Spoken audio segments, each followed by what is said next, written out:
السلام عليكم ورحمة الله وبركاته. Wa alaykoum salam wa rahmatullahi wa barakatuh. Est-ce qu'on m'entend correctement? Est-ce qu'il n'y a pas de bruit de fond par hasard? Pour le moment, non. Pas de bruit de fond? Ok. On va commencer, Inch'Allah. Alors, est-ce que tu peux attendre quelques petites secondes, une petite minute, histoire que les gens rejoignent, et tu pourras commencer le problème. بسم الله الرحمن الرحيم الحمد لله رب العالمين ونصلي ونسلم على نبينا محمد وعلى آله وأصحابه أجمعين اللهم علمنا ما ينفعنا وانفعنا بما علمتنا وزدنا علما وعملا يا رب العالمين. Bienvenue à tous dans ce nouveau live en compagnie de comptes qui nous ont donc rejoints. Donc il y a les comptes Salah Tijab, le compte Ibn Kun et donc le compte Amr al-Savoir qui vous parle actuellement. Pour poursuivre cette série qu'on avait donc commencé maintenant il y a quelques semaines autour des épouses du prophète sallallahu alayhi wa sallam, de nos mères, des mères des croyants. Série dans laquelle, Inch'Allah ta'ala, dans chaque épisode, on va essayer de retracer la vie d'une des épouses du prophète sallallahu alayhi wa sallam, toujours en essayant d'avoir un angle de vue bien précis qui pouvait parfois distinguer certaines de ses épouses. Aujourd'hui, après avoir abordé Khadija, radiyallahu anha, dans le premier épisode, on va aborder une de nos mères, peut-être celle qui est la plus connue avec Khadija, radiyallahu anha, c'est Aïcha bint as-Siddiq, radiyallahu anha. Alors, c'est vrai que quand on pense à l'islam, quand on pense à l'apprentissage, quand on pense au savoir de manière générale, on a en tête beaucoup de noms de savants. Quand vous pensez au hadith, vous voyez rapporté par Bukhari, par Muslim, vous lisez des livres et vous voyez l'imam Malik, l'imam Ahmed, Cheikh l'Islam ibn Taymiyyah, Cheikh al-Uthaymi, Cheikh ibn Baz, et donc un certain nombre de savants qui nous ont transmis cette religion sur 1400 ans. Alors peut-être les compagnons qui sont la première génération, qui sont le premier maillon de cette chaîne qui nous est qui nous parvient. Et dans ces compagnons, on cite souvent Abu Bakr, Omar, Ali comme étant ainsi qu'Uthman, radiyallahu anhum, les quatre califes bien guidés, ainsi que les grands savants parmi ces derniers, comme Abdullah ibn Abbas, Abdullah ibn Omar, qui sont en réalité, pour ces deux derniers par exemple, plus jeunes, qui sont plus jeunes que leurs prédécesseurs, et qui ont beaucoup profité justement de leurs aînés parmi les compagnons. Et pourquoi est-ce que je parle de ça ici? Parce que tout simplement, la femme et la compagnonne dont nous allons parler aujourd'hui était une de leurs enseignants. C'est-à-dire qu'on va parler aujourd'hui de la professeure, de l'enseignante, de la sheikha, de grands compagnons du messager sallallahu alayhi wa sallam qui ont par la suite transmis cette religion et dont d'ailleurs les écoles de jurisprudence que vous connaissez peut-être, comme l'école malikite, l'école hanafite, shafi'ite, hanbalite, etc., ont pour fondation justement les manières et les méthodes de pensée de ces compagnons-là qui ont pour la grande majorité d'entre eux profité de Aïcha radiyallahu anha. Aïcha, qui est-elle? L'épouse du messager sallallahu alayhi wa sallam, savante de cette communauté, celle dont le messager sallallahu alayhi wa sallam, lorsqu'on lui a posé la question, imaginez-vous, qui est la personne que tu aimes le plus? Il répondit Aïcha radiyallahu anha. Regardez d'ailleurs, il n'a pas eu honte de dire que la personne qu'il aimait le plus était son épouse, en la citant avec son nom. Celle dont, subhanallah, imaginez-vous à Médine, lorsque les gens voulaient apporter des cadeaux au messager sallallahu alayhi wa sallam, et afin de faire de ce plaisir une immense joie et un comble de plaisir, il faisait en sorte de lui apporter ses cadeaux lorsqu'il se trouvait auprès de Aïcha radhiyallahu anha, parce qu'il savait que lorsqu'il était chez elle, il était apaisé, il était heureux. Aïcha va naître 3 ans à 6 ans après le début de la révélation. Les historiens divergent concernant la date de naissance exacte de Aïcha. On sait qu'elle naît entre 3 et 6 ans, on va dire ici 6 ans, après le début de la révélation. D'accord? L'islam est révélé au prophète sallallahu alayhi wa sallam alors que ce dernier a 40 ans. Et donc, elle va naître environ lorsque le prophète sallallahu alayhi wa sallam a autour des 45-46 ans. Elle est la fille de Abu Bakr, qu'on surnommera le véridique, à se dire, et de Rumman, qui est donc sa mère, et qui font donc qui font partie des premiers à se convertir à l'islam à la Mecque. Et c'est intéressant de parler de ça ici parce que qu'est-ce que ça nous dit sur la vie d'Aïcha? Je vous pose la question, d'ailleurs, vous pouvez intervenir dans les commentaires. Qu'est-ce qu'on peut en conclure en fait sur la vie d'Aïcha quand on voit qui sont ses parents et quand est-ce qu'elle est née? N'hésitez pas à nous dire si c'est des problème de connexion ou qu'il y a des soucis à ce niveau-là, Inch'Allah. Quand on voit qu'Aïcha radhiyallahu anha est née donc 5 à 6 ans après le début de la révélation et que ses parents sont nés dans l'islam, ou plutôt euh, font partie des premiers à se convertir à l'islam, on peut dire que Aïcha n'a connu que l'islam. Aïcha n'a pas connu l'époque de l'Jahiliya dans le sens où elle ne l'a pas connu dans une famille qui l'a pratiqué. Ses parents, lorsqu'elle naît, sont déjà musulmans. Alors elle connaîtra à cette époque-là et l'association à Allah Azza wa Jal de ce qu'elle verra de Quraysh et des Mécois et ainsi que d'autres tribus de la péninsule, mais elle ne pratiquera pas ces choses-là. D'accord? Elle fait partie donc des premières en réalité à naître musulmane. D'accord? Elle n'a connu que l'islam, comme elle le dira elle-même. Elle avait un frère qui s'appelait Abdullah, une demi-sœur également qui s'appelait Asma. Hein, vous la connaissez peut-être, Asma, qui est l'épouse de Zubayr ibn al-Awwam, qui est celle qui a aidé le prophète sallallahu alayhi wa sallam et Abu Bakr lors de leur émigration. Elle leur a amené des provisions, etc. On sait également que Aïcha était blanche de peau. Hein, d'ailleurs, le prophète sallallahu alayhi wa sallam, il l'appelait la rousse.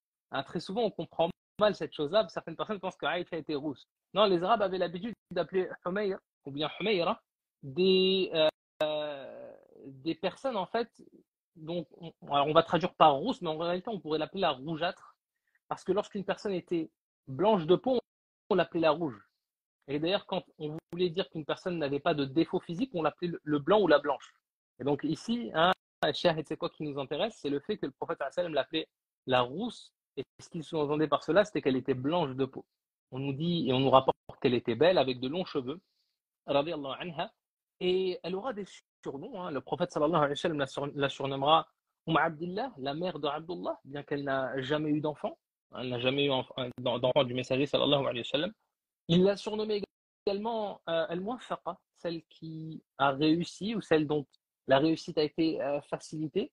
Certains nous expliqueront que ce surnom vient du fait que Aïcha radiyallahu anha était une personne intelligente, avertie, perspicace dans ses analyses. Hein, et le prophète sallallahu alayhi wa sallam l'a surnommée entre autres Al-Muwaffaqa. On l'a également surnommée Bint al-Siddiq, la fille du véridique, en référence à son père, radiyallahu anhu. Alors, Aïcha grandit chez ses parents à la Mecque, grandit dans le giron de l'islam, et elle voit le prophète sallallahu alayhi wa sallam faire des allers-retours entre chez elle, entre chez son père, chez lui, etc. Et alors qu'elle est âgée d'environ 6 ans, elle nous le relate elle-même dans un hadith, elle nous dit que le prophète sallallahu alayhi wa sallam, eh bien, s'est marié avec. Alors, certains historiens rapportent même que c'est Jibril qui a montré au prophète sallallahu alayhi wa sallam en rêve, d'accord, dans justement un tissu de soie à Aïcha, et qui l'a enjoint à se marier à cette dernière. D'accord, il se maria à cette dernière alors que cette dernière avait 6 ans, mais la consommation du mariage n'arrivera que quelques années plus tard, autour de 9 ans, de la parole d'elle-même. Hein, c'est Aïcha elle-même qui nous rapporte ces choses-là, comme cela est rapporté dans des hadiths authentiques. D'accord?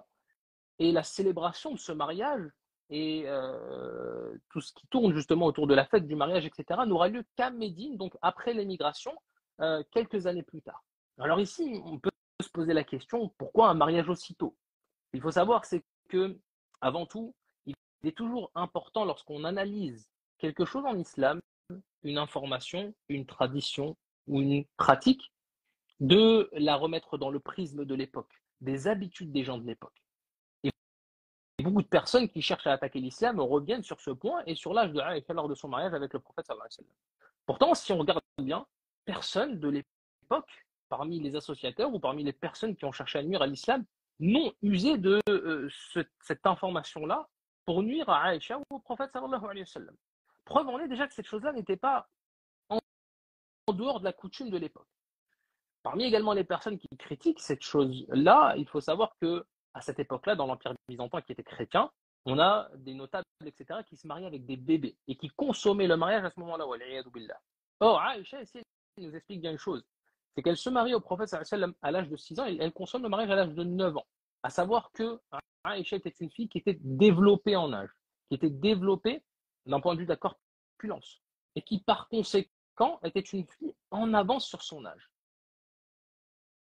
Elle-même, d'ailleurs, lorsqu'elle se marie, lorsque ses parents la marient, ils sont extrêmement contents, ils sont extrêmement joyeux. Et donc, on en comprend ici que dans l'habitude des gens de l'époque, ce n'était pas un souci. Et elle-même n'a jamais eu de dégoût vis-à-vis du prophète sallallahu alayhi wa sallam lié à cette chose-là. D'accord? C'est très important de contextualiser la chose, de comprendre la chose dans le contexte. Ça ne veut pas dire qu'à notre époque, cette chose-là est applicable, dans le sens où les habitudes et les traditions à notre époque ont changé. Aujourd'hui, malheureusement, malheureusement, on va dire, dans le sens où on se retrouve avec des personnes qui ont la vingtaine, la trentaine et qui ne sont même pas aptes au mariage. À cette époque-là, hein, vous n'avez qu'à lire la sira du prophète sallallahu alayhi wa sallam, on retrouve des gens des enfants qui ont l'âge de 6 ans, 7 ans, 8 ans et qui sont aptes et qui sont capables et qui pratiquent des travaux domestiques, qui s'emploient à des métiers, qui sont des personnes autonomes. Hein, donc on est vraiment vers de l'autonomie et vers vraiment une responsabilisation de l'enfant très tôt à cette époque-là, en particulier des filles. D'accord? euh, Au passage, c'est la seule femme du prophète sallallahu alayhi wa sallam qui sera vierge, qui n'aura pas connu d'homme avant le messager sallallahu alayhi wa sallam. Elle va vivre donc 9 ans chez son père, les 9 premières années de sa vie, puis 9 ans avec le prophète sallallahu alayhi wa sallam, avant que ce dernier ne décède. Et donc, lorsque le prophète sallallahu alayhi wa sallam décède, elle a autour des 18 ans. Alors, cette jeunesse, lorsqu'on la met en perspective justement avec ce qu'on a pu évoquer concernant Khadija radhiyallahu anha lors de l'épisode précédent, qui était une femme plus âgée que le messager, elle est intéressante à mettre dans l'image globale, dans la vision globale qu'est l'islam, et qui est la vie du prophète sallallahu alayhi wa sallam, et qui est la transmission de cette religion. Et comment est-ce que justement Allah a renforcé le prophète sallallahu alayhi wa sallam dans les premiers temps de la révélation, quand cette chose-là était nouvelle, cette chose-là était forcément compliquée, parfois pour les compagnons et pour le prophète sallallahu alayhi wa sallam. Comment est-ce que cette dame qui est Khadija radhiyallahu anha a pu épauler le messager sallallahu alayhi wa sallam? Mais alors que l'époque se change et que l'islam se développe, le prophète sallallahu alayhi wa sallam va maintenant transmettre cette religion, une religion qui va aborder non plus seulement des points de croyance, mais des points de jurisprudence, de droit, de société et de politique. Toutes ces choses-là vont être apprises par la fille de Siddiq Aïcha radhiyallahu anha, qui jeune va pouvoir profiter dans le foyer du prophète sallallahu alayhi wa sallam d'une éducation sans pareil. Elle va être éduquée dans la maison du meilleur des hommes sallallahu alayhi wa sallam. Elle va être ce puits de connaissances vers lequel vont plus tard se retourner les transmetteurs de cette religion. Elle avait d'ailleurs une intelligence sans pareil. Elle avait des connaissances en islam, en théologie, mais aussi en histoire, en généalogie des Arabes. Elle connaissait les généalogies des tribus, d'où venaient les tribus arabes. En poésie, on verra plus tard que Omar ibn Khattab de lui-même, il disait « Je ne connais personne plus savant en poésie que Aïcha », mais également même en médecine. On revenait vers elle pour certaines préparations médicinales, et c'était donc une personne qui était réellement versée dans les différentes sciences de l'époque.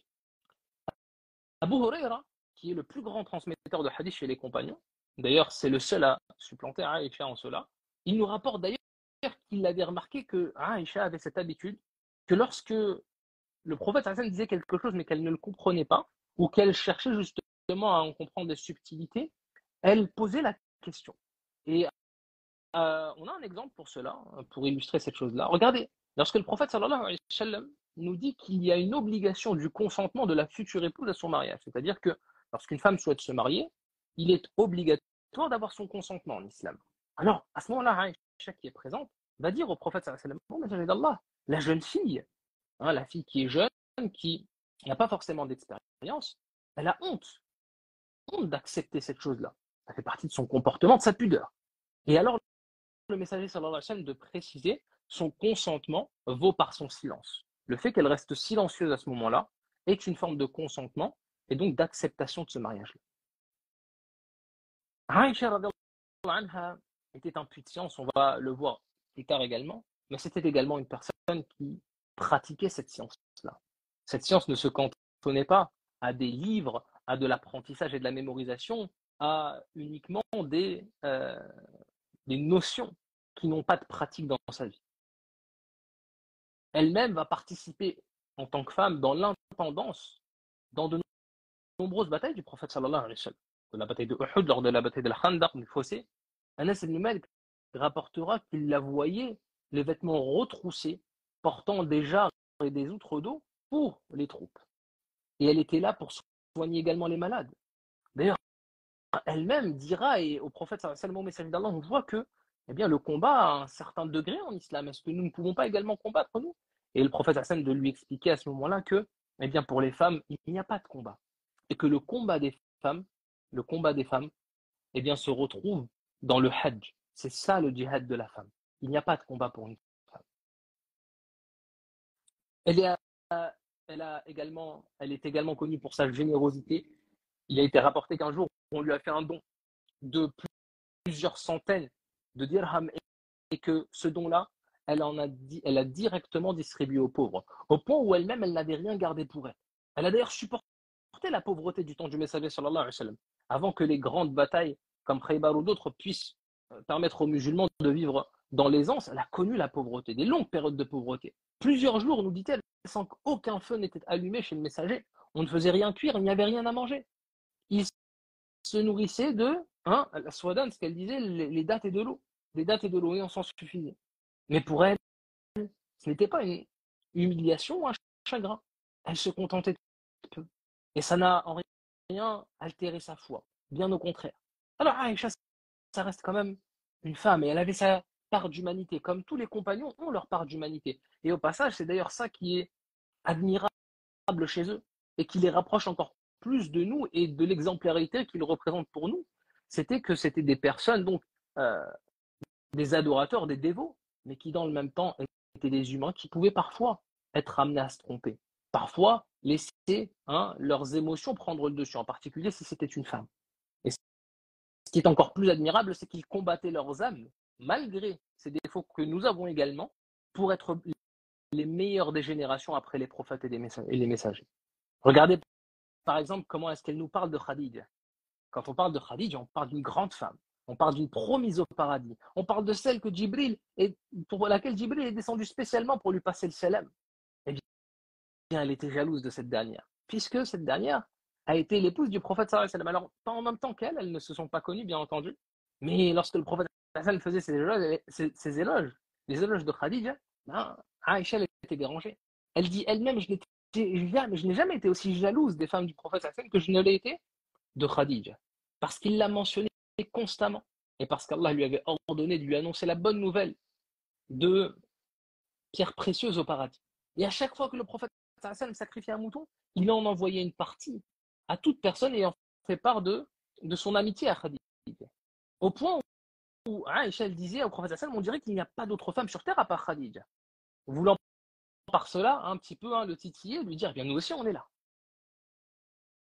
Ce qui nous montre un petit peu ici sa part de féminité, sa part d'humanité, et qu'au final, eh bien, ça reste un être humain parmi les êtres humains, mais qui a, subhanallah, donné sa vie pour cette religion et pour son Seigneur. Alors, Aïcha, elle est également connue pour un épisode difficile de sa vie.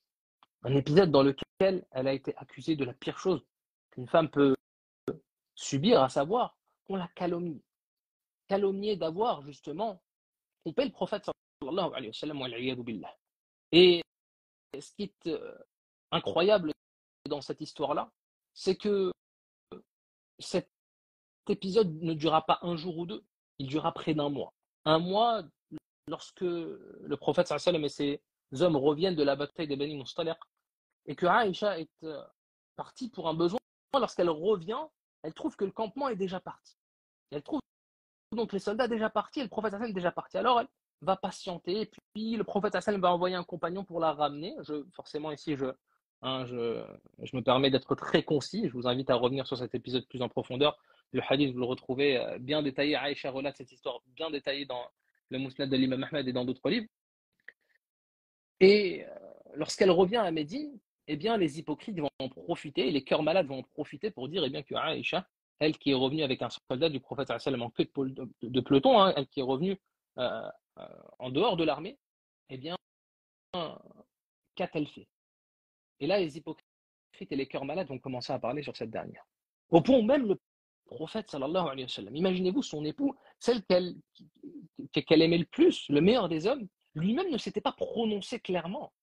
Il avait clairement dit aux personnes d'arrêter de parler, mais il n'avait pas pris directement le parti d'Aïcha en disant clairement que cette dernière était innocente, mais plutôt que si elle était innocente, alors qu'elle ne craint rien, Allah allait l'innocenter. Mais mettez-vous à la place d'une femme. Elle attendait des propos beaucoup plus clairs et beaucoup plus euh, décisifs dans cette affaire-là. Une affaire qui va s'ébruiter dans la ville de Médine au point où, dans chaque foyer, on va parler de cette affaire-là.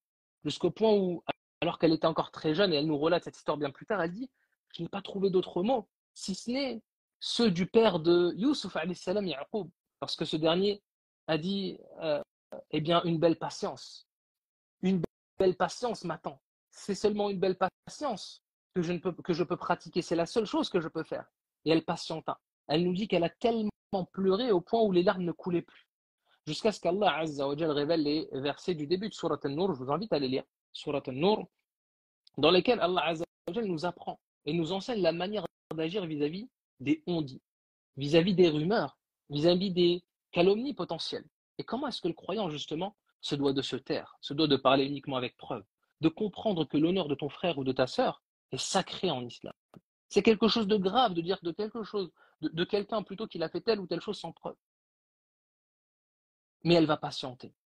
Et subhanallah, ceci, et cet épisode-là ne va faire que renforcer sa foi et son lien avec son Seigneur. Et regardez ici, encore une fois, et malgré la présence et la vie du prophète sallam autour d'elle, eh bien son lien avec son Seigneur n'aura jamais été aussi fort. Et seulement avec son Seigneur.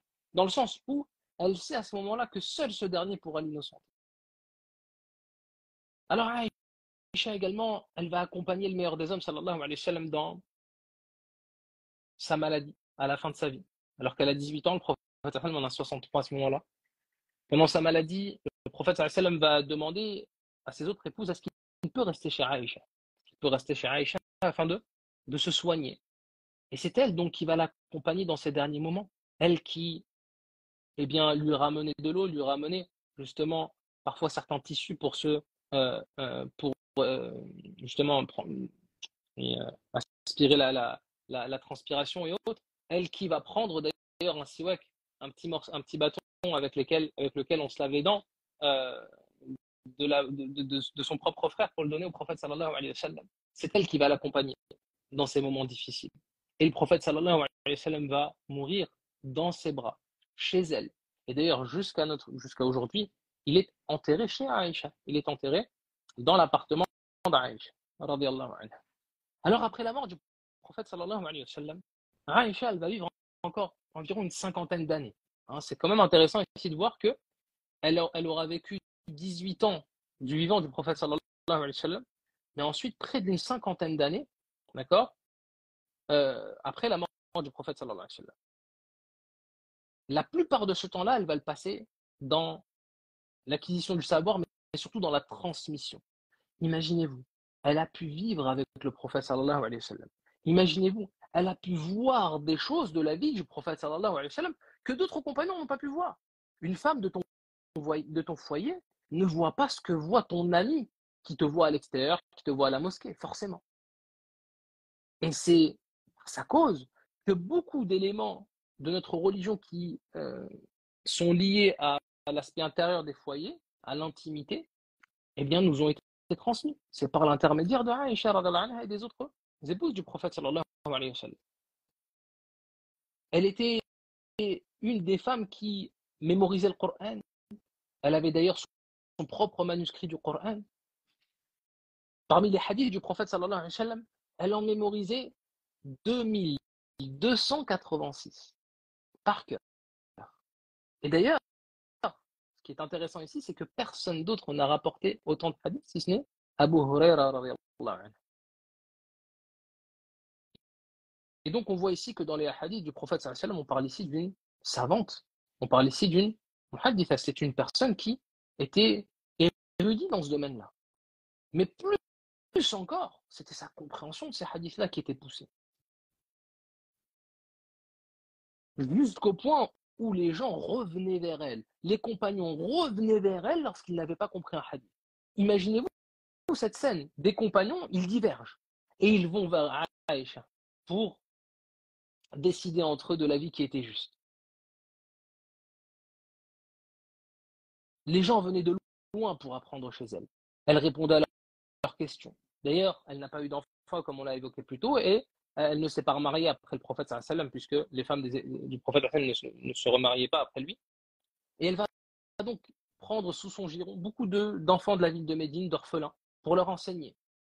Elle aura en particulier un élève qui sera connu par la suite, Urwa ibn Zubayr, Urwa qui est son neveu, hein, c'est le fils de Asma et de Zubayr ibn al-Awwam, qui va être un des grands savants de la ville de Médine par la suite et qui va beaucoup prendre de Aïcha. Et énormément. Il faut savoir d'ailleurs que le madhab des gens de Médine, qu'on a l'habitude de désigner comme étant le madhab maliki, eh bien, a énormément de ses fondamentaux, énormément de ses fondements et de ces règles qui sont tirées des réflexions d'Aïcha radhiyallahu anha. Alors, on a essayé de rester concis ici pour faire un petit résumé. Mais il faut savoir qu'on pourrait parler d'Aïcha à travers des heures et des heures de conférences. D'ailleurs, certains ouvrages ont été écrits uniquement concernant Aïcha. Elle sera également investie dans la vie sociale, la vie politique. Elle conseillera justement dans ces époques de troubles. Elle se remettra d'ailleurs elle-même en question à certains moments, ce qui prouve encore ici son honnêteté et sa sincérité dans ses actes et dans ses décisions. Elle est considérée comme les savants parmi les savants des compagnons. Regardez ce que disaient les compagnons la concernant. Omar ibn Khattab, le deuxième calife de l'islam, il disait: je n'ai vu personne plus savant dans la science de l'héritage, qui est une science compliquée, dans la science de l'héritage, dans la jurisprudence, le fiqh, et dans la poésie que Aïcha. Je n'ai vu personne. Imaginez-vous Omar dire cette chose-là. On parle ici d'une femme, on ne parle pas d'un homme. Je n'ai vu personne plus savant. Abu Moussa al-Ash'ari, qui était également un compagnon érudit, il dira: il n'y a pas un hadith ambigu aux yeux des compagnons sans qu'il ne trouve auprès de Aïcha une science à ce sujet, un éclaircissement. Il disait, il posait la question: quelle est la personne la plus savante? Et on lui répondait: eh bien c'est Aïcha, alors qu'il était à ce moment-là calife des musulmans.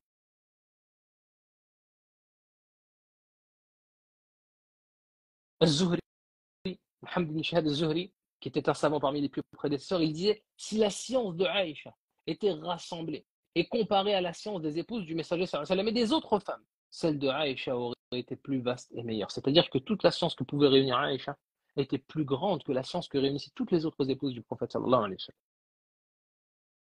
D'ailleurs, certains sont allés encore plus loin que ça. L'Ahnaf rapporte en nous disant: j'ai entendu les discours d'Abu Bakr, de Omar, de Othman, de Ali, mais je n'ai jamais entendu le discours plus persuasif et aussi beau que ceux qui sont sortis de la bouche de Aïcha radhiyallahu anha, ce qui nous montre une certaine forme d'éloquence, un esprit éclairé, muwaffaqa. Comme l'a dit le prophète sallallahu alayhi wa sallam, elle a été muwaffaqa, c'est-à-dire que, c'est un terme un peu compliqué à traduire, celle qui a réussi, celle dont on a facilité la réussite. Pour conclure concernant Aïcha et cet exemple d'Aïcha, regardez ce qu'il dit Ibn al-Qayyim. Ibn al-Qayyim al-Jawziyya, Ibn al-Qayyim al-Jawziyya, il disait: Aïcha est la plus intelligente et la plus savante des épouses du prophète sallallahu alayhi wa sallam. Elle était la plus intelligente et la plus savante des femmes de la communauté de façon absolue. Il n'y a pas une femme de la communauté qui était plus savante que Aïcha. Alors, la question qu'on peut se poser, c'est qu'on a entendu ces différentes choses pendant une trentaine de minutes. Mais qu'est-ce que nous, on peut faire après cette écoute-là pour honorer notre mère, pour honorer Aïcha? La première des choses, c'est de connaître, d'apprendre sa vie et d'enseigner sa vie à nos familles. Encore une fois, on l'a cité dans le premier cours, mais il est très important que de connaître la vie des pieux parmi les compagnons du prophète sallallahu alayhi wa sallam, parmi les prophètes et les messagers. Parce qu'en tant qu'être humain, on agit par mimétisme. En tant qu'être humain, on a besoin d'exemples afin justement d'agir dans notre quotidien. Ces exemples, si on ne les connaît pas, ces exemples, si on ne les enseigne pas, alors d'autres prendront leur place. Parmi les sportifs, les stars, les influenceurs et autres. Alors sachons faire le bon choix. Sachons que lorsque justement on ne suit pas cette voie du suivi des compagnons, on suit une autre voie, laquelle maintenant, seul Allah la connaît. Et donc il est important de connaître sa vie, d'enseigner sa vie, de faire naître dans les cœurs l'admiration de cette personne, mais également de limiter qu'elle soit pour nous un exemple, en particulier pour les femmes, mais également pour les hommes, pour suivre son chemin. Ce chemin qui, par la grâce d'Allah, a été une cause qu'aujourd'hui, nous, 1400 ans plus tard, nous connaissions notre religion. Nous lisions des hadiths et on lit dans les hadiths. D'après Aïcha, qu'Allah l'agrée. D'après Aïcha, qu'Allah l'agrée. C'est elle qui nous l'a transmis. Et d'ailleurs, à chaque fois qu'on apprendra d'elle, eh bien, elle aura des récompenses par les actions qui seront les nôtres, bi'idhnillah. Et donc, c'est ici une forme d'honneur pour elle et de remerciement. Enfin, le fait d'avoir cette volonté profonde, comme l'a fait Aïcha, que de bâtir une communauté solide, une communauté de musulmans qui soit solide, car la femme, en particulier, a cette place, comme le disait Cheikh Ibn Baz, une place centrale. La femme représente la moitié de la communauté, la moitié des êtres humains, et elle éduque l'autre moitié, c'est-à-dire qu'elle éduque les garçons, les enfants garçons qui prendront la deuxième moitié. Donc au final, c'est l'ensemble de la communauté. Et donc les femmes qui prennent l'exemple de Aïcha sont des bâtisseuses, sont des femmes qui justement vont avoir un impact sur cette communauté comme peu de personnes l'auront. Et c'est pour ça qu'il est important que d'avoir cet objectif-là noble, à notre échelle bien entendu. Chacun à son échelle, eh bien, représente une brique de cet édifice. Chacun dans son foyer, chacun dans sa famille, chacun dans son voisinage est une pierre de cet édifice-là, qui à travers le savoir, qui est la première cause de tous les biens, va ensuite, par la suite, bâtir, bidnillahi ta'ala, de grands changements dans cette communauté. On demande à Allah Azza wa Jal de faire miséricorde à Aïcha anha, d'agréer d'elle et de nous réunir avec elle dans son paradis et de faire justement de nos faibles personnes des suiveurs de cette honorable dame. Est-ce qu'il y a des questions? Je ne sais pas si tu as pu noter des questions. Non, aucune question pour le moment. À part si c'est un bug, je sais pas si toi tu as des questions de ton côté. Non, j'ai pas de questions, non. Ouais, non, bah, je regarde dans les commentaires. Non, pas forcément de questions. On va attendre quelques minutes pour voir s'il y a des questions. Que nous deux, Inch'Allah, on va clôturer. Voilà, j'en ai deux qui viennent d'arriver. Alors, Salam alaikum, dans quel contexte la calomnie d'Aïcha a eu lieu? Dans quel contexte, justement, on a expliqué le contexte, c'est à la suite, justement c'est au retour de la bataille des Bani Mustaliq, donc une bataille qui a eu lieu durant la 5e année de la vie du prophète sallallahu alayhi wa sallam, alors que Aïcha était partie pour un besoin, elle part et lorsqu'elle souhaite revenir, elle se rend compte qu'elle a perdu un collier qui lui appartenait, donc elle va repartir vers le lieu vers lequel elle accomplissait ses besoins. À l'époque, on partait loin justement pour accomplir nos besoins. Akramakumullah. Et le temps qu'elle va perdre justement là-bas, lorsqu'elle va revenir, la troupe sera déjà partie. Alors pourquoi elle est partie? Parce que à cette époque-là, les femmes du prophète sallallahu alayhi wa sallam sont sur des palanquins, des genres de petites cabanes qu'on met sur les chameaux, sur les montures. Ils ne se rendent pas compte parce qu'elle est encore légère, elle n'est pas corpulente à ce moment-là. Ils ne se rendent pas compte justement que elle n'est pas dans son palanquin. Elle n'avait pas bougé de son endroit. Il la fera donc monter sur sa monture et il l'amènera bien entendu avec courtoisie et respect jusqu'au messager sallallahu alayhi wa sallam. Et de là justement les hypocrites vont en profiter pour la calomnie. Taïb, barakallahu. Alors, de quelle manière les compagnons questionnaient Aïcha et comment était leur relation? Alors, ce qu'il faut savoir, c'était que Aïcha, elle accordait du temps justement aux questions qui pouvaient lui être posées. Et ce qu'elle faisait, c'était soit donc les compagnons allaient chez elle et lui parlaient derrière un rideau, d'accord? Ou bien elle envoyait parfois certains de ses élèves les plus jeunes pour transmettre des messages, d'accord? Mais sinon, il venait jusqu'à chez elle et derrière un rideau, il la questionnait, d'accord? Il n'y avait pas de khalwa, d'intimité, si vous voulez, entre un compagnon homme et Aïcha. Et elle profitait également de ses maharim, hein. Je pense notamment à Urwa ibn Zubayr, qui était son neveu et qui également faisait l'intermédiaire. Alors, deux questions sur la même thématique. Est-ce que toi, tu as un livre à conseiller qui retrace la vie de Aïcha? Alors malheureusement, je n'ai pas de livre à conseiller, j'essaierai de faire des recherches à ce sujet-là, bismillah. Je n'ai pas de livre à conseiller à ce niveau-là concernant Aïcha. Et je sais qu'il y a des livres qui ont été édités, en fait, je peux vous donner certains titres, mais les ayant pas lus profondément, je ne peux pas me permettre de les conseiller. Maintenant, ils sont vendus par certaines maktabat, donc qui sont connus pour vendre des livres de référence. Vous en trouvez un qui a pour titre d'ailleurs Aïcha, avec une couverture noire, il me semble, mais je ne l'ai pas lu en Euh, détail pour savoir, oui, donc je pourrais c'est pas. ça, c'est Aïcha, l'épouse pure et véridique qui est bien aimée du prophète sallallahu alayhi wa sallam. Ouais, jazakallah khair, barakallah. Alors, comment est décédée Aïcha? Aïcha radhiyallahu anha, elle est décédée donc à environ l'âge de 67 ans à Médine. Euh, de mémoire, donc elle est décédée, euh, elle n'est pas décédée parce qu'elle a été assassinée ou autre. Alors à cette époque-là, on mourait en général à un certain âge lié à certaines maladies ou autres. Concernant Aïcha, il faudrait que je revoie justement comment est-ce que Aïcha est décédée bien dans le détail. D'accord?